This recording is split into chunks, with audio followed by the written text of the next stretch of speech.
Kona's here, and the race was crazy. Let's take a look at some bikes. Hey everybody, Nick from TriRig here. So this year's running of the Ironman World Championships men's race in Kona, Hawaii was one of the most amazing races I've ever had the privilege of seeing in my life. We took a bunch of great photos. We've posted some of the galleries to our website, did a little bit of commentary before the race. But today, what I want to do is take a look at a few of the rigs, just in some level of detail. If you like this kind of thing, let me know in the comments and we can do more of this. But today we're just going to take a look at 3 bikes. One will be Patrick Lange, the overall race winner. Second will be Magnus Ditlev, who came in second. And third, we're going to go all the way down to, I think, 16th place or 17th place, Sam Laidlow, who led for most of the race and set a new bike course record.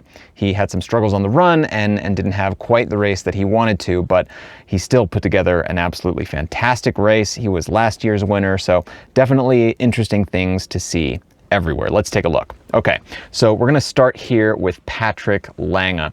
As we said earlier in race week, I think this is the year of the double bottle, the dual front arrow bottle, and Lange is definitely exhibiting that here. He has a standard bottle that's kind of between his arms, and then this arrow bottle upside down below and behind, which is an interesting location.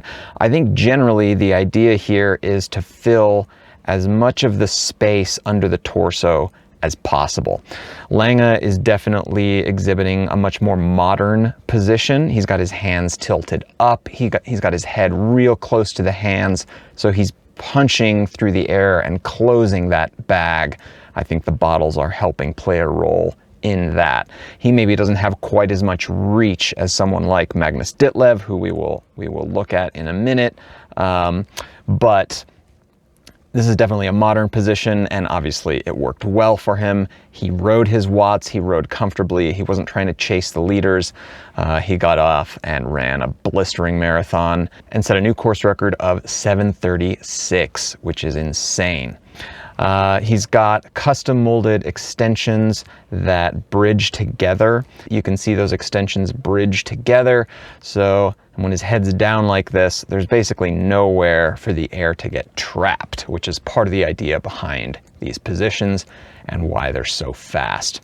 And you can see his bike is very clean from the wind's perspective, not a whole lot to get fouled on.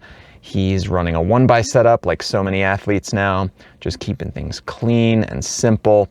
And he obviously had a fantastic race. Back here, there's just a single bottle. It's got this big old fin, which I think is a custom part Canyon makes for its pros. He's using apparently the rubber band to keep bottles in. Maybe Patrick needs one of our Kappa saddle cages, which would let him get rid of that rubber band. Okay, let's move on to Magnus Ditlev. Magnus had an absolutely fantastic race as well. He came off the bike and was struggling on the run for a little bit, but he clawed his way back and did fantastic. So Magnus is really interesting. Right off the bat, you can see he has 3 bottles behind his saddle, all with the rubber band contraptions to try and keep things in place.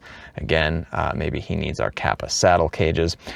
His Wove saddle is tilted down significantly, which you don't see a whole lot of athletes doing. It's kind of a fit no-no. People say that if you're doing this, that something's wrong, but I mean, he took second, he went under 8 hours. He's doing a whole lot of things right.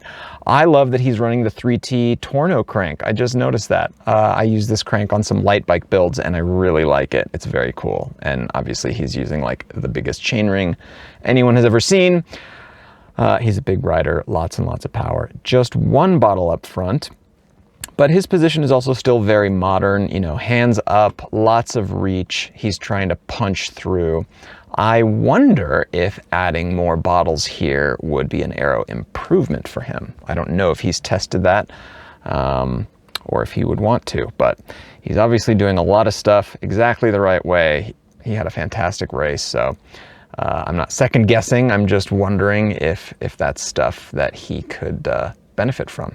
Anyway, Okay, and Sam Laidlow. Sam didn't have quite the race he wanted, but he destroyed the bike course record.